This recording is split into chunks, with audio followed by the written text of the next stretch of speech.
노아 홍수로 인류가 다 모든 생물과 함께 멸망당해버린 이 사건은 회귀의 사건이라고 했습니다. 하나님께서 창조하실 당시로 다시 돌아가 버린 사건이라고 했습니다.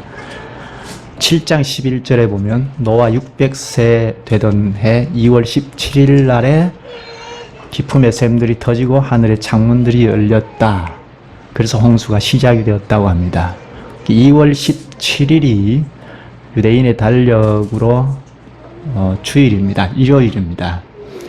그런데 창세기 1장에 돌아가면 창조 시작이 일요일 날 시작했죠.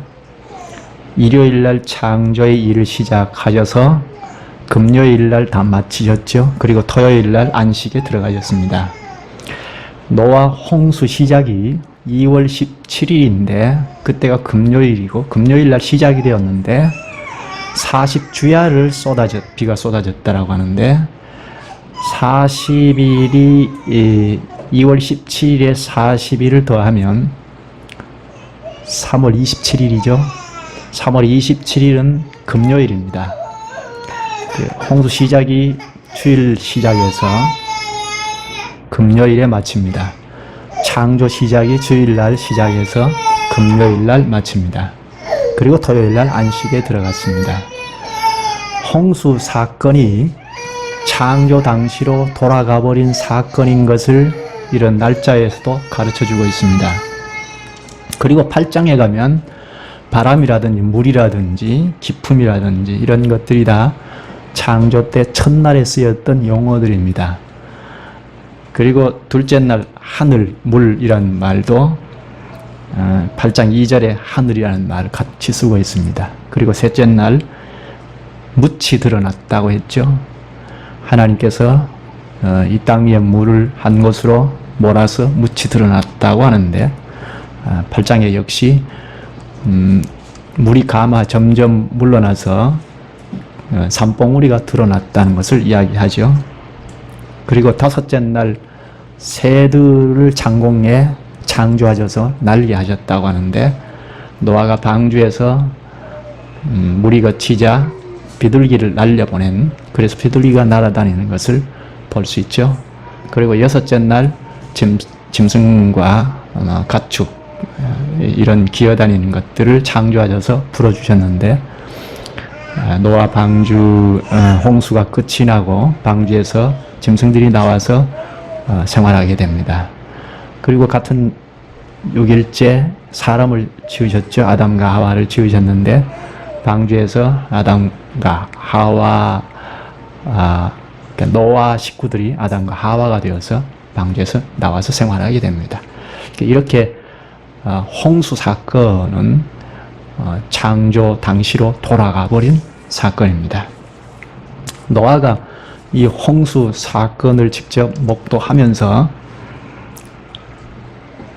하나님께서 지으신 이 만물이 다시 하나님 손아귀로 다 들어가 버린다 하는 사실을 깨달았습니다.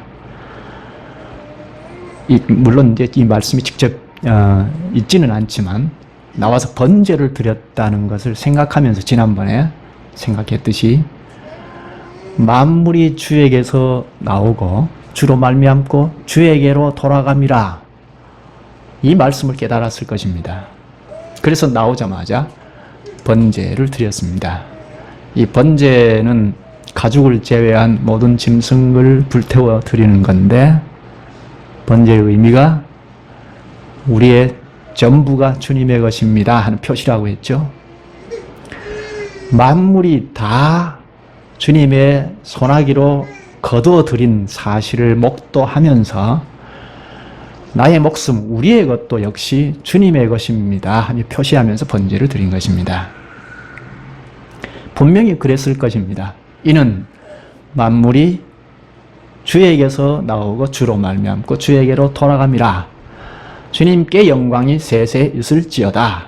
로마서 11장 36절의 그 정신이 노아 식구들에게 있었을 것입니다.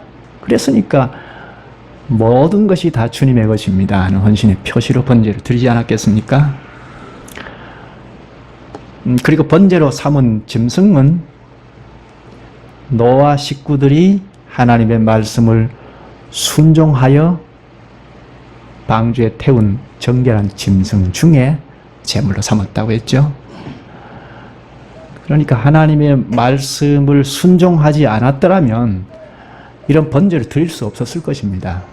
하나님의 말씀을 순종치 않으면 주님 앞에 예배를, 주님이 기뻐 받으시는 예배를 드릴 수가 없습니다.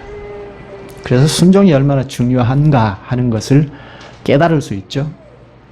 그뿐 아니라 예배를 드린 후에 하나님께서 예배를 기쁘게 받으신 음식으로 짐승을 다 너희들이 먹어라.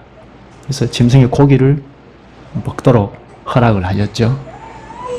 부정한 짐승보다 정결한 짐승을 7배나 더 태우게 하신 주님의 이 배려가 있습니다. 노아 가족들을 위하여 정결한 짐승을 더 태우게 하신 것입니다. 근데 노아와 가족들이 아무리 둔한 사람이라 할지라도 방주에서 나오자마자 번제를 드렸을 때 정결한 짐승 7배를 더 태운 뜻을 알았을 것입니다. 그리고 그 예배를 받으시고 하나님께서 그 짐승을 먹이로 사용해라, 식물로 사용하도록 하셨다는, 그때는 다 깨달았을 것입니다. 아, 이렇게 많이 태우게 하신 건 결국은 우리를 위함이구나 하는 것을 알았을 것입니다. 하나님의 말씀은 이렇습니다.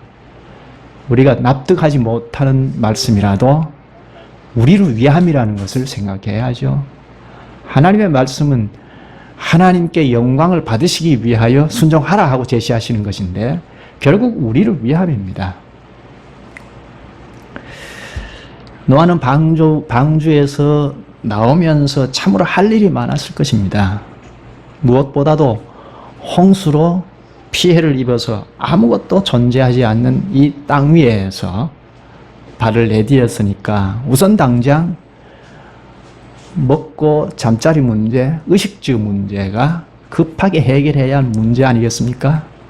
그런데 이것을 다 뒤로 하고 하나님 앞에 전부 다 하나님의 것입니다 하고 표시하는 번제를 드렸다는 것입니다.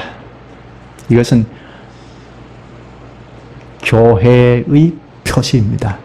교회는 이것이다 하는 것입니다. 단순한 가정이 아니라고 지난 시간에 생각했죠. 교회는 이것이다 하는 선언을 하는 것입니다. 교회가 무엇이라고요? 전부가 주님의 것입니다 하는 표시를 하는 것이 교회입니다. 교회가 사람 것이 아닙니다. 사람이 모여서 무슨 개모임 하는 것처럼 즐거워하고 그러라고 이렇게 모이는 것이 아닙니다. 전부 주님의 것입니다 하는 표시를 하는 것입니다. 그 표시의 현실이 예배이지 않습니까? 예배는 모든 것이 주님의 것입니다 하는 표시입니다. 부복하는 거죠.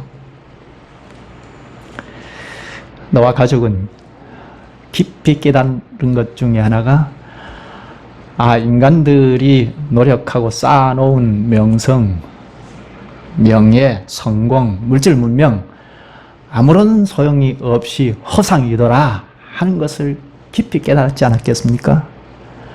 사람들이 일궈놓은 물질 문명, 발달한 문명, 이게 무슨 소용이 있느냐? 다 허상이다 하는 것을 깨달지 않겠어요? 하나님께서 인정하시고 은혜를 베푸신 것이 아니라면 아무것도 아니다 하는 것을 크게 깨달았을 것입니다. 의식주부터 시작해서 모든 것이 다 주님께서 지지하시는 일이 아니면 아무런 의미가 없는 허상이다 하는 것을 깨달았을 것입니다. 그래서 시편 기자는 온 땅은 여호와를 두려워하며 세상의 모든 거민들은 그를 경외할지어다 하고 시편 33편 8절에 말합니다. 예수님은 먼저 구할 것을 가르치셨죠. 그런 정도에는 먼저 그의 나라와 그의 의를 구하라. 그리하면 이 모든 것을 너희에게 더하시리라. 마태복음 6장 34절, 33절. 주님의 백성들이 먼저 구할 것은 세인들과 다르다는 것입니다. 세상 사람들과 다른 점이 무엇입니까? 여러분, 주님을 믿는 구원의 백성이라고 자처한다면 우리 이웃 세상 사람들과 다른 점이 무엇인가요? 먼저 구하는 것이 다르다는 겁니다. 먼저 구할 것이 의식주가 아니더라 하는 것이 노아 홍수 사건에서 가르쳐 주지 않습니까? 우리는 먹고 사는 것이 이게 당연히 해결해야 하고 이것이 없으면 죽음이죠. 생명의 위협을 받습니다. 그럼에도 불구하고 성도의 먼저 구할 것은 하나님 나라라는 것입니다. 예수님께서 오고 오는 모든 신약 백성들에게 깊이 인식하고 구하라고 먼저 구할 것은 하나님 나라다 하고 선언해서 가르치셨습니다. 하늘에 속한 그리스도의 공동체는 교회는 먼저 구할 것이 하나님 나라입니다. 성경 말씀의 중심 주제가 무엇이죠? 우리가 잘 알죠. 하나님 나라 아닙니까? 하나님 나라라는 것을 딱 제시하면서 에덴 동산이 창조되었고 아담과 하와가 창조되었고 그들이 범죄할 때 이제 하나님 나라가 회복해가는 역사를 제시하며 창세기 3장 15절에 여인의 후손이라는 걸 제시하면서 구원의 역사, 다른 말로 하나님 나라 역사가 진행해 나간다는 것을 제시하지 않습니까? 오늘 우리 시대에 하나님 나라에 참여한 자라면 먼저 구할 것은 하나님 나라입니다. 하나님 나라가 건실하게 서야겠다. 하나님 나라가 막힘없이 전진해야겠다. 그래야 우리가 하나님 백성으로 살 수 있지 않습니까? 그 현장, 하나님 나라를 구하는 현장 현실이 뭡니까? 예배지 않습니까?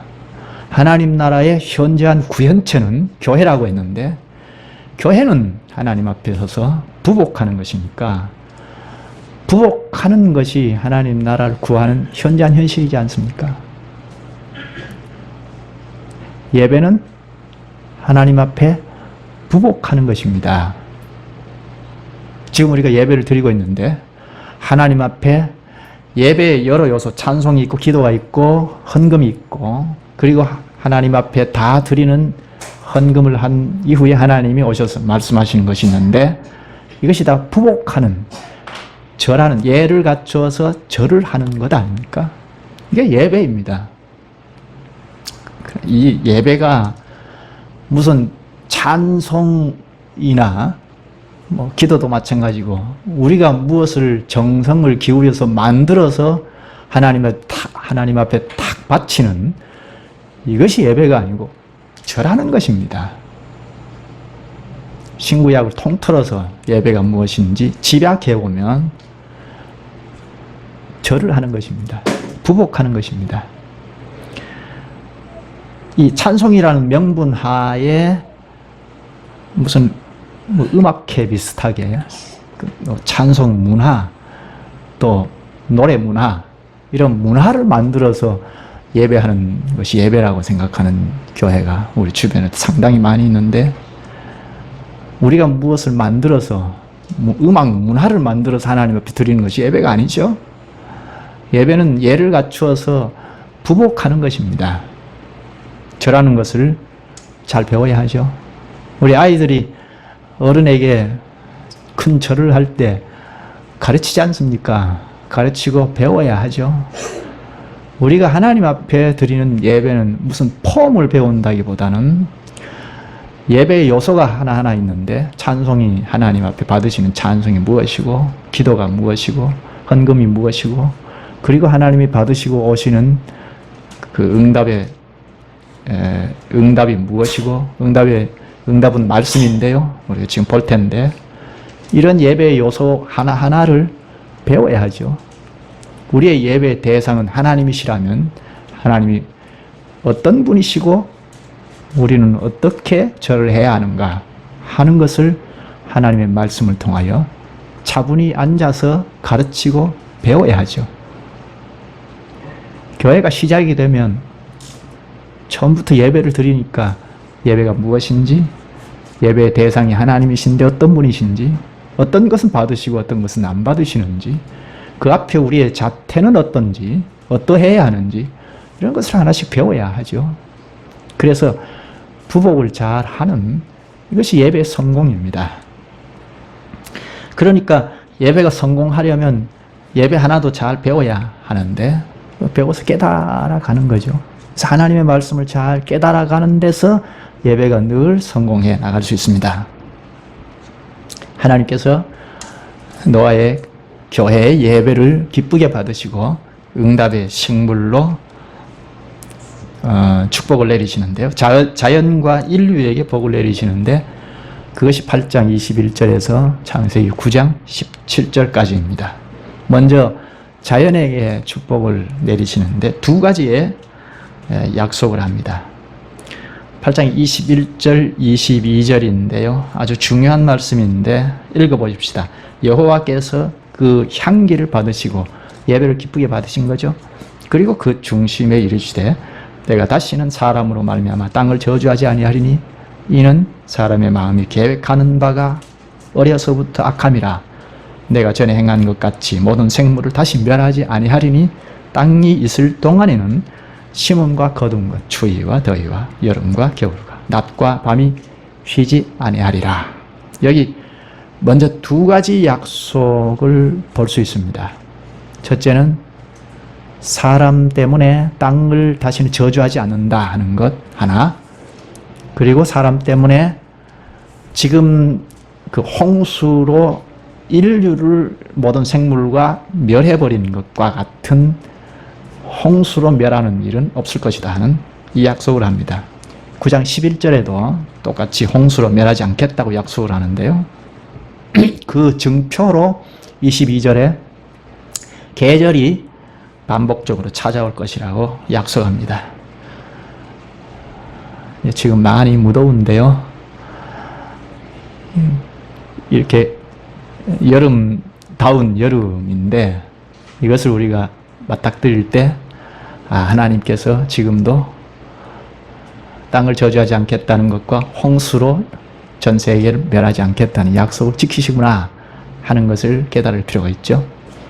계절이 어김없이 찾아오는 것, 변함없이 찾아올 때는 하나님께서 신실히 약속을 지켜가신다 하는 이 우리의 복으로 다가와야 하죠. 계절의 반복이 저절로 옵니까?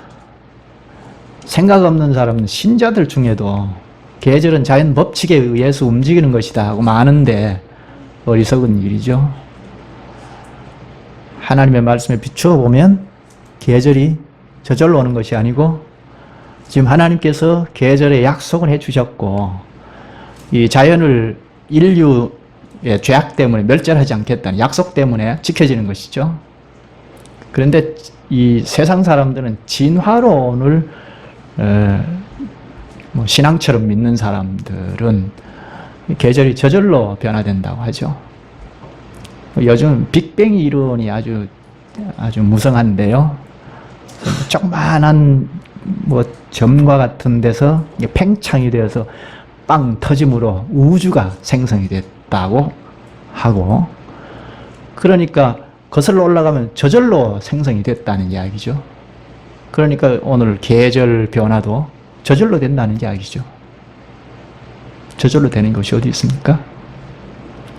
하나님을 믿는 사람들 중에도 하나님께서 만물을 창조하시고 법칙을 세우셨는데 이 자연 법칙을 한번 세워놓으시고 그 다음엔 외출을 가셨는지 처연하게 가만히 계신다는 겁니다.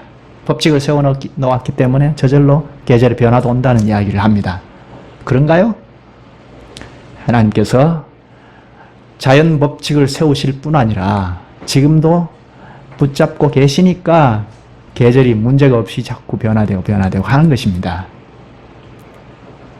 하나님께서 자연 법칙까지도 지극하신 사랑과 섭리로 간섭으로 어김없이 계절의 변화가 찾아오는 것입니다. 창조 이후에 계속하여 꽉 붙잡고 계심으로 계절이 변함없이 찾아옵니다. 히브리서 1장 3절에 하나님의 능력의 말씀으로 만물을 붙드신다고 합니다. 만일 지금이라도 하나님께서 만물을 붙잡고 계시는 말씀의 능력을 꽉 놔버리면 이 세상은 무질서와 혼란에 빠져서 결국은 멸망하고 말 것입니다. 하나님은 우주 만물을 창조하실 뿐 아니라 붙잡고 계시는 절대 주권자이십니다. 이런 하나님 앞에 감히 고개를 들고 나설 수 있습니까? 오늘날 인간들이 스스로 지혜와 노력을 자랑 삼아 내놓는데요. 물론 자랑할 만하기는 합니다. 지금은 큰 쇳덩이가 물 위에도 뜨고 창공에도 날아다니고 하지 않습니까? 현재는 우주 여행까지 하는 이런 시대입니다. 민간인들도 이제 우주 여행을 한 사람도 있다는 이야기도 들었는데요. 이런 시대입니다. 이게 사람의 지혜에서, 사람의 머리에서 나온 것 아닙니까? 그러니까 자랑할 만하죠. 그러나 온 우주 가운데 점 하나 딱 찍어 놓은 이것이 지구 아닙니까? 그리고 이 지구에 또 지극히 일부분에 지진이 한번 빵 일어나면, 해일이 일어나서 삽시간에 육지를 다 덮어버리지 않습니까? 이런 대재해, 재난에 사람들이 속수무책이지 않습니까? 지식이 자랑하고 이 노력을 아주 자랑 삼아 내놓지만 이 자연의 재난에도 전혀 손을 쓸 수 없는 이런 무기력한 인간입니다. 이런 인간이 감히 하나님 앞에 고개를 들 수 있습니까? 질서정연하게 움직이는 자연 법칙 하나도 그 가운데 내재되어 있는, 내재하시는 하나님의 섭리의 손길 때문에 이 법칙이 흐트러지지 않고 유지되고 있죠. 우주 만물의 절대 주권자이신 하나님 앞에 겸손해야죠. 그분의 뜻과 섭리에 순복하며 그분의 말씀을 순종하고 나가는 것이 참주의 백성이죠. 오직 주는 여호와시라. 하늘과 하늘들의 하늘과 일월 성신, 많은 별과 땅과 땅 위에 만물과 바다와 그 가운데 모든 것을 지으시고 다 보존하시오니 모든 천군이 주께 경배하나이다. 느헤미야 9장 6절. 21절, 본문의 21절, 22절이 하나님께서 예배를 기쁘게 받으시고 응답의 식물로 주신 말씀이기 때문에 중요합니다. 노아 교회도 이 말씀을 중요하게 받아야 하고 오늘 우리도 중요하게 생각할 점이 있습니다. 여기 다시는 땅을 저주하지 않겠다는 이유로 사람의 마음이 계획하는 바가 어려서부터 악하기 때문이라고 하죠. 이 말은 지난번에 생각했듯이 인간이 전적으로 부패했다는, 그러니까 아담 안에서 아담의 죄에 연루되어 죄인으로 태어나서 죄를 먹고 마시고 살 수밖에 없는 이 죄악의 본성이 문제라는 것입니다. 하나님께서도 여기 사람이 어려서부터 악하다는 얘기를 하신 것은 전적으로 부패했다는 것을 선언하시는 말씀입니다. 일부분만 부패하지 않았습니다. 전적으로 부패한 것입니다. 그래서 하나님께서 공의로 사람들을 다스리면, 오늘 우리를 공의로만 다스리신다면 심판을 받을 수밖에 없습니다.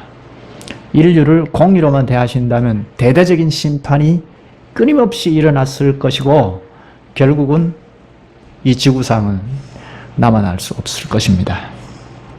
그런데 하나님께서 노아 교회의 예배를 받으시고 지금부터 하나님의 자비와 긍휼로 대하시겠다는 뜻으로 다시는 인류를 홍수로 멸하시는 일은 없겠다 하고 약속하신 것입니다. 하나님의 말씀처럼 인간은 전적으로 부패한 존재입니다. 기록된 바 의인은 없나니 하나도 없으며 깨닫는 자도 없고 하나님을 찾는 자도 없고 다 치우쳐 함께 무익하게 되고 선을 행하는 자는 없나니 하나도 없도다. 로마서 3장 10절에서 12절. 그래서 하나님의 공의대로만 대하신다면 필연적으로 멸망할 수밖에 없습니다. 에베소서 2장 3절에는 본질상 진노의 자녀라고 합니다. 이런 전적 부패를 잘 아시는 주님께서 이제 홍수로 대대적인 멸망은 없을 것이라고 약속하셨습니다. 오늘날 죄악이 얼마나 관영합니까? 죄악이 꽉 찼다 할 정도로 폭력이 난무하고 살인사건이 난무한 이런 시대인데, 그러나 하나님께서 대대적인 멸절, 심판을 행하지 않으시고 저 세상 끝으로 미루어 놓으셨습니다. 우리는 주님을 의지하고 살아가는 참 백성이라면 죄악의 본성을 늘 깊이 생각해야 합니다. 인간의 죄악성을 심각하게 생각해야 합니다. 우리는 그리스도 안에서 살아가지만 그리스도와 연결이 된 새 생명이 우리 안에 꿈틀거리고 있는가 하면 또 아담으로부터 온 요소, 죄악의 본성이 우리 안에 있습니다. 이 두 본성이 끊임없이 투쟁을 한다고 할 수 있습니다. 그래서 하나님의 지배, 하나님께서 말씀하시는 지배를 받지 못하면 여지없이 육신의 본성이 나옵니다. 그게 뭐 흉측하게만 나올까요? 아주 아름답게, 진리라 할 만하게. 마귀가 하와를 깰 때도 그랬잖아요. 하나님의 말씀의 진리를 들고 나와서 깼습니다. 이렇게 아주 그럴듯하게 육신의 본성이 포장을 해서 이것이 진리다 할 만하게 나옵니다. 선이다 할 만하게 나옵니다. 아름답다 할 만하게 나옵니다. 그러니까 주님의 이름을 부르는 교회 안에서도 이런저런 문제를 이야기하지 않습니까? 세상에서 벌어지는 일이 교회 안에서 다 벌어지고 있지 않습니까? 그럼 그 사람들이 나는 악의 선봉장으로 악을 조장하고 교회를 무너뜨려야 하겠다 하고 그렇게 나오는 사람이 있습니까? 다 하나님을 의지하고 하나님을 잘 믿는다고 하면서 나오는데 어떤 경우는 하나님의 교회 전체를 뒤흔들어 버리는 그런 일도 있지 않습니까? 심지어 이단들도 하나님을 철저히 의지하고 믿는다는 사람들인데 우스운 결과를 내지 않습니까?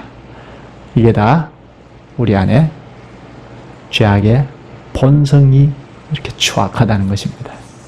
우리는 이 죄악의 본성의 심각성을 늘 인식해야 합니다. 이런 죄성이 우리 안엔 철저하게 붙어 있다는 인식을 하지 못하면 여차하면 하나님의 말씀을 거스리고 나갑니다. 우리가 예배를 늘 드리지만 하나님을 만나지 못하고 그래서 하나님의 말씀을 못 깨닫고 반복된 예배를 드리는 경우가 노아 당시에 하나님의 아들들도 그랬지 않습니까? 우리도 그럴 수 있습니다. 우리 안에 죄악의 본성이 늘 장애하기 때문입니다. 이 죄악의 본성을 늘 심각하게 생각하고 철저히 주님을 의지하고 그분이 가르친 말씀을 따라야 할 것입니다. 노아와 그 가족이 온 인류를 송두리째 뽑아버린 대홍수에도 어떻게 살아남을 수 있었습니까? 그것을 여기 6장, 7장에서 4번이나 반복해서 강조한 말이 무엇이라고요? 노아가 하나님이 자기에게 명하신 대로 다 준행하였더라 하는 것입니다. 하나님께서 말씀하신 것을 다 준행했더라는 것입니다. 무시무시한 그 대홍수 심판과 같은 정말의 대대적인 우주의 심판이 불러 임할지라도 하나님의 말씀을 순종하는 자는 그 진노에서 살아남을 수 있습니다. 여기 또 하나 응답의 식물로 주어진 말씀에서 생각할 점은 22절에 땅이 있을 동안만 자연법칙을 보존하시겠다고 합니다. 이것은 땅이 없을 때가 있다는 말이라고 했죠. 성경 전체의 흐름을 보면 역사가 시작되면서 창조 당시의 역사가 시작해서 일직선상으로 진행해 나가다가 종말이 있음을 이야기하죠. 쭉 일직선으로 진행해 나가다가 끝이 있음을 이야기합니다. 이게 성경에서 전체에 흐르는 사상이죠. 그러므로 이 땅은 영원하지 않습니다. 하나님께서 말씀으로 붙들고 계시는 동안만 보존이 됩니다. 끝이 있을 그때는 예수님께서 다시 오시는 그날이라고 신약 성경에 많이 가르치고 구약에 선지자들이 많이 예고를 했죠. 이사야 51장 6절에 보면 너희는 하늘로 눈을 들며 그 아래의 땅을 살피라. 하늘이 연기같이 사라지고 땅이 옷같이 헤어지며 거기에 사는 자들이 하루살이같이 죽으려니와 나의 구원은 영원히 있고 나의 공의는 폐하여지지 아니하리라. 하늘이 연기같이 사라져버리고 땅은 옷같이 헤어져버리고 그 안에서 살아가는 사람들은 하루살이같이 죽는다고 합니다. 이 땅의 끝이 오는 날은 그렇게 될 것입니다. 이 천지가 없어지게 될 것입니다. 그때 주님의 택자들을 구원하십니다. 이것이 노아 시대에 이미 이렇게 땅이 있을 동안만이라고 말씀하셔서 비록 우리 시대와는 달리 좀 희미하게 말씀하신 것이지만 땅이 없을 때가 있다는 것을 암시하고 있습니다. 희미하게 계시하신 말씀이 나중에 좀 더 발전한 선지자들 시대에 와서는 밝히 계시가 되어서 먼 미래에 종말이 있을 것을 예고하셨죠. 그 종말의 시대에는 메시아가 함께 도래한다, 오신다 하는 것을 예고를 했는데 예수님께서 메시아로 이 땅에 초림하셨을 때 이미 하나님 나라가 왔다 하고 가르치셨죠. 철저한 종말이 이미 왔다 하고 가르치셨습니다. 그러면서 먼 미래에 철저한 종말이 완전한 종말이 있을 것이다. 이미 왔으되 완전한 종말은 먼 미래에 있을 것이다. 이렇게 이미와 아직 사이에 신약 백성들이 살아가고 있다는 것을 가르치셨습니다. 이 이미와 아직 사이에 살아가는 오늘 우리는 이 땅이 영원하지 않을 것이라는 생각을 하고 살아야 하죠. 하나님의 참 백성들은 이 세상이 영원히 거주할 수 있는 땅이 아닙니다.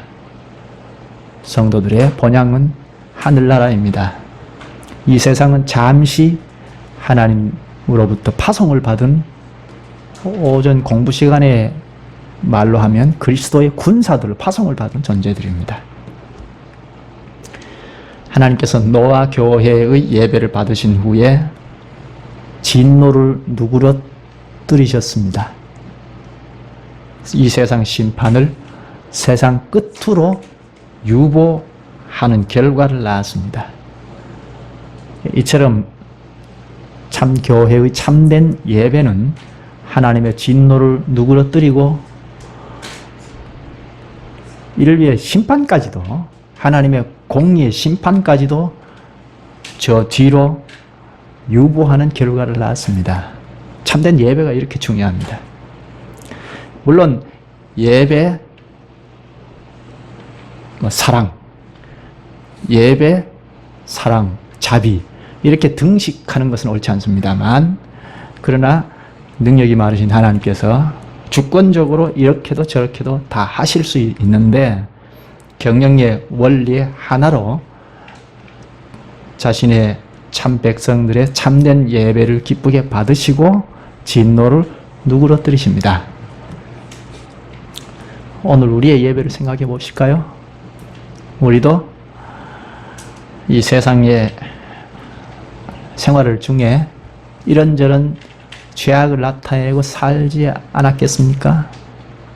하나님의 말씀을 받아들고 세상에 나가서 살다가 우리의 연약한 점의 어떤 점에서는 죄를 짓고 살 수밖에 없지요. 그래서 도무지 하나님 앞에 가까이 나올 수조차 없을 때가 있습니다. 그러나 그리스도를 의지하고 그리스도와 함께 하나님의 앞에 나아가죠. 하늘 성소에 나아가서 하나님 면전에 서게 됩니다. 그때 하나님께서 2000년 전에 그리스도 독생자 그리스도를 십자가의 희생제사로 단번에 온전한 제사를 받으신 하나님께서 그리스도께서 흘리신 그 보혈로 우리의 죄를 다 덮어주시죠. 우리의 죄를 다 가려주십니다.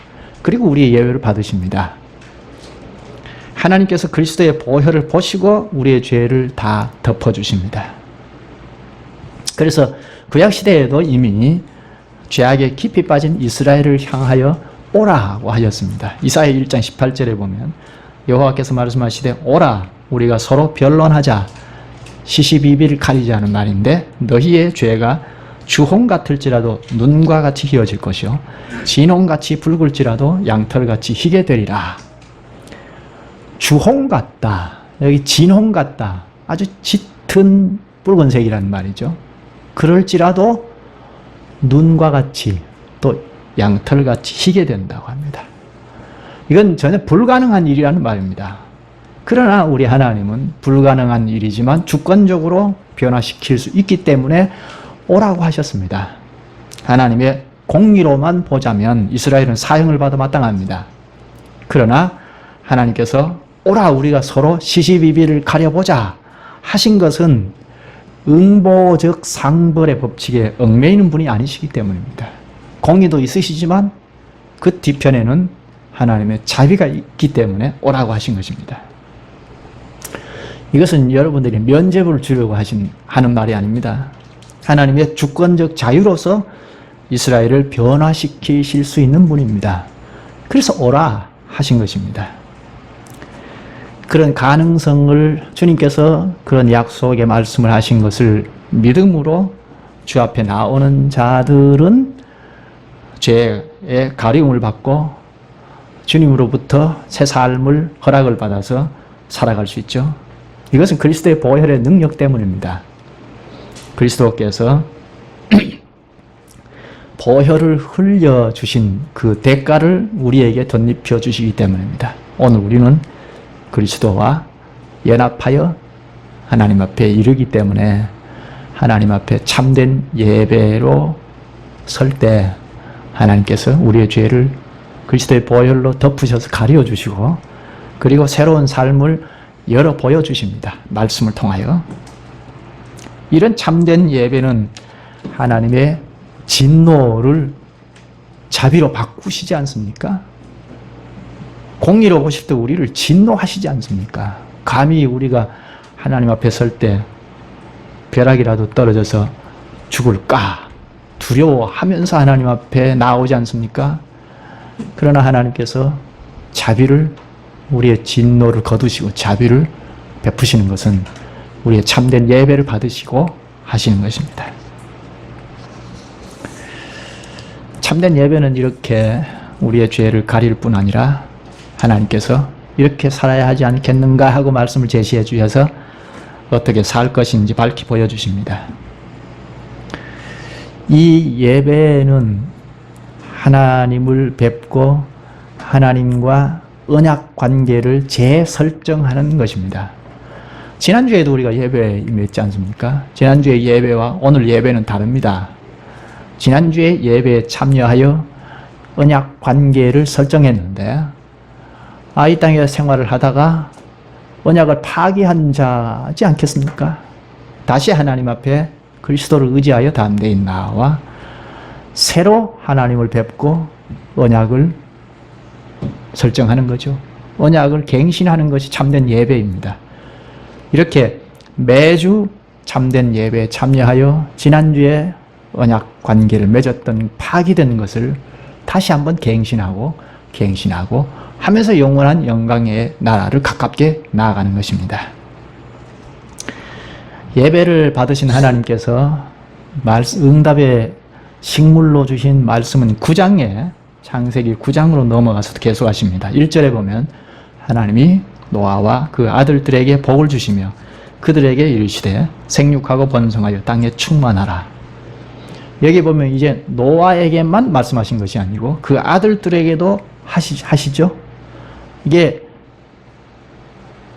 교회에 내리신 말씀입니다.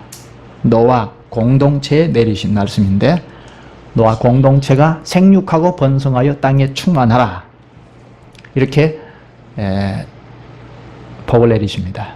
이것은 새 역사의 주인공들에게 지금 명하시는 복의 말씀입니다. 생육하고 번성하여 땅에 충만하라. 이것은 열매를 맺어라, 많아지라, 가득 차라 하는 말인데, 이것이 하나님께서 아담에게 말씀하신 것과 똑같은 말씀입니다.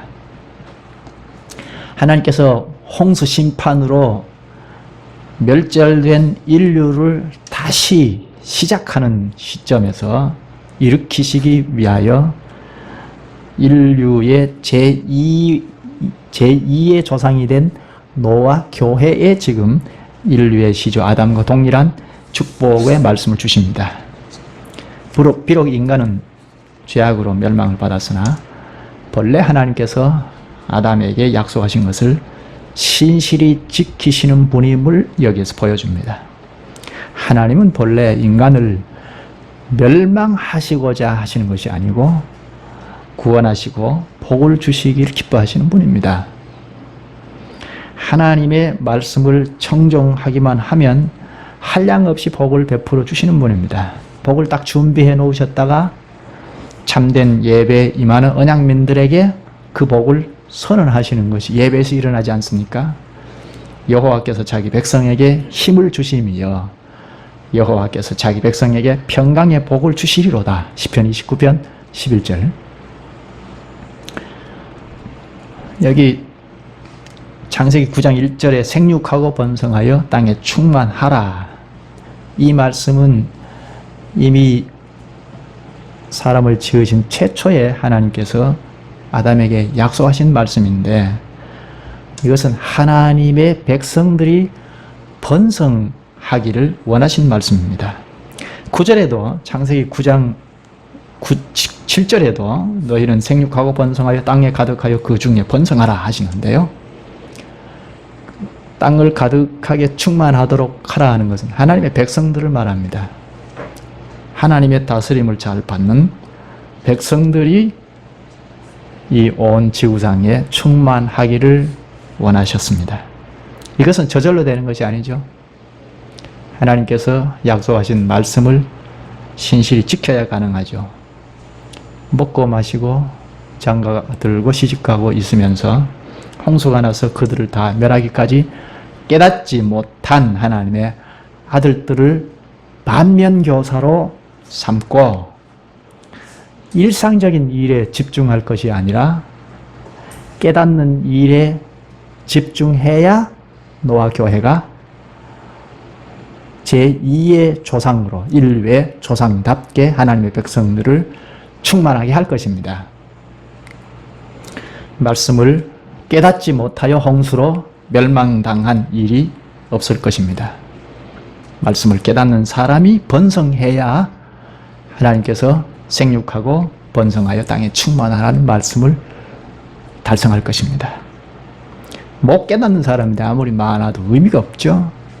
교회가 숫자 늘리기 식으로 해서 자꾸 사람만 많으면 된다는 생각을 하고 있는데 이건 큰 착각이죠. 깨닫지 못하는 사람은 아무리 많이 있어도 하나님 나라의 능력이 나오지 않습니다. 그것이 노아 홍수로 극명하게 보여주지 않았습니까? 그 많은 사람들이 아무런 의미가 없더라는 것입니다. 다 멸망당하지 않았습니까? 하나님의 아들들이라고 하는 사람들도 깨닫지 못하니까 허상이더라는 것입니다. 그래서 제차 아담에게 주신 이 말씀, 생육하고 번성하여 땅에 충만하라는 이 말씀은 하나님의 말씀을 깨닫는 사람들이 많아야 하겠다 하는 말씀입니다. 또 그 다음에 2절에 보면 창세기 9장 2절에 땅의 모든 짐승과 공중의 모든 새와 땅에 기는 모든 것과 바다의 모든 물고기가 너희를 두려워하며 너희를 무서워하리니 이것들은 너희의 손에 붙였음이니라. 하나님께서 아담에게 약속하신 것처럼 생육하고 번성하여 땅에 충만하라 하신 말씀 외에 더 하신 것이 이 말입니다. 첫째, 모든 자연 만물이 인간을 두려워할 것이라는 것입니다. 왜 그러죠? 처음 아담에게는 이 말씀을 하시지 않았습니다. 이때는 죄가 땅에 유입되어 들어오기 전이기 때문에 오늘날 맹수들이지만 맹수 역할을 하지 않았죠. 다 식무, 풀을 뜯었던 짐승들이죠. 그래서 사람을 공격하지 않았습니다. 자연들이 사람을 해치지 않았습니다. 그러나 이제 죄가 유입된 이후이기 때문에 노아 교회가 시작할 때 자연들이, 이 피조물들이 사람을 두려워할 것이라는 두려움을 주셨습니다. 이것은 사람을 보존하시기 위함입니다. 또 둘째, 짐승들을 사람의 먹을거리로 주십니다. 3절에 보면 모든 산동물은 너희의 먹을 것이 될지라 채소같이 내가 이것을 다 너희에게 주노라. 창조 때는 채식만 하라 하신 명령은 없었죠. 그런데 정서가 암시되어 있었습니다. 채식만 했던 그 정서가 암시되어 있었는데 죄를 지은 이후에는 하나님 앞에 동물로 제사를 드리기도 하고 또 목축업을 했던 것을 보면 고기를 식물로 먹었던 것을 알 수 있죠. 이렇게 죄가 이 세상에 들어온 이후부터는 모든 그런 식물만 먹는 정서가 파괴되었고 그래서 벌써 육식을 했던 것을 알 수 있습니다. 그런데 이제 노아 때에 와서 합법적으로 고기를 먹을 수 있도록 공식화해 주셨습니다. 만일 이런 배려가 없었다면 우선 당장 노아 교회가 농사를 지어서 열매를 거둘 때까지 먹을 것이 없으니까 생명에 위협을 당할 것입니다. 그래서 노아 교회를 지키기 위함이고, 그리고 오늘날도 사람들이 육식을 아주 즐기는 사람들이 있지 않습니까? 이런 사람들에게 이때 이런 공식화하지 않았으면 양심의 문제가 되었을 것입니다. 그런데 이 규례가, 육식을 할 수 있는 규례가 짐승을 잔인하게 대하면 안 된다는 제안을 주셨습니다. 4절에 보면 그러나 고기를 그 생명되는 핏째 먹지 말 것이니라. 이 금지령은 창조 당시에 한 가지 생각이 나죠. 하나님께서 아담과 하와를 에덴 동산에 두시고 모든 과일을 다 먹도록 허락하시되 선악을 알게 하는 나무의 실과만 따먹지 못하게 하셨죠. 그러니까 육식까지 모든 이 지구상에 있는 채식은 물론이고 육식을 다 할 수 있도록 허용하셨지만 핏째는 먹지 못하도록 딱 하나를 제한을 두셨죠. 피를 먹지 못하게 하는 것은 그 제사법이 그 레위기나 이런 그 율법이 주어질 때를 비추어 보면 피는 생명이기 때문입니다. 생명에 대한 존엄성을 가르치신 것입니다. 남의 목숨을 하찮게 여기는 것을 막기 위함입니다. 5절에 이야기하는데요. 내가 반드시 너희의 피 곧 너희의 생명의 피를 찾으리니 짐승이면 그 짐승에게서 사람이나 사람의 형제면 그에게서 그의 생명을 찾으리라. 누구든지 남의 피를 흘리면 그 자는 응징을 받게 될 것이라는 것을 말씀하십니다. 이것은 생명의 존엄성을 강조하는 경고입니다. 사람의 생명, 특히 사람의 생명을 왜 이렇게 강조하고 있습니까?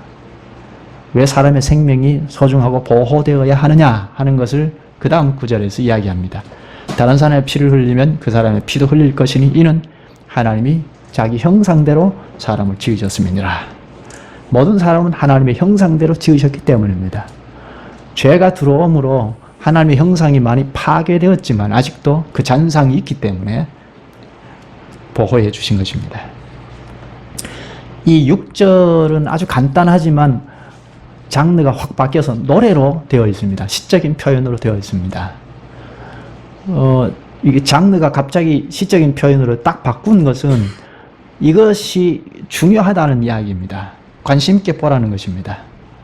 그러니까 하나님께서 하나님의 형상대로 지은 사람을 해칠 수 없다는 이 경고를 심각하게 받아들여야 하는 것을 암시합니다. 우리가 생명을 존중하려면 어떻게 해야 하죠? 믿지 않는 사람이나 믿는 사람들이나 인간의 생명을 존중해야 한다는 것은 다 알고 있습니다.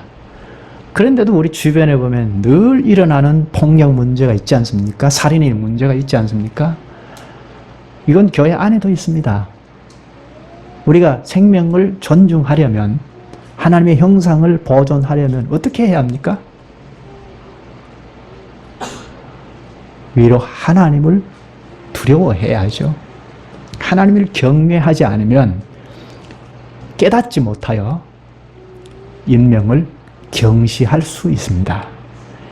가인이 아벨을 죽였지 않습니까? 위로 하나님을 떠났기 때문입니다. 하나님께 예배를 드리면서도 하나님을 떠났습니다. 가인이 하나님을 두려워하는 마음이 없다는 것은 하나님을 떠난 인간이라는 것입니다. 우리가 이렇게 예배를 드리고 있지만요, 위로 하나님을 두려워하지 아니하면 하나님을 떠난 것입니다. 하나님을 떠나면 예외가 없습니다. 저 자신도 장담할 수 없는데 상황만 만들어지면 언제든지 폭력을 가할 수 있고 생명을 빼앗을 수 있습니다. 살인사건이 일어날 수 있습니다. 나는 그럴 일이 없어. 천만에요. 상황만 만들어지면 위로 하나님을 경외하는 심정이 없어서 그분의 말씀을 상기해서 깨달아는 바가 없으면 누구든지 예외 없이 여지없이 생명을 경시하게 됩니다. 이것이 위로 하나님을 경외한다는 것은 결국 하나님의 다스림 피하에 있다는 것인데요. 하나님의 다스림 하에 있지 않으면 우리는 별 수 없죠. 하나님께서 늘 말씀을 하시는데 그 말씀에 다스림을 받지 아니하면 우리도 별 수 없습니다. 그러니까 늘 위로 하나님을 두려워하며 그분이 하시는 말씀을 경청하고 늘 깨닫기를 강구하고 나가야 옳죠.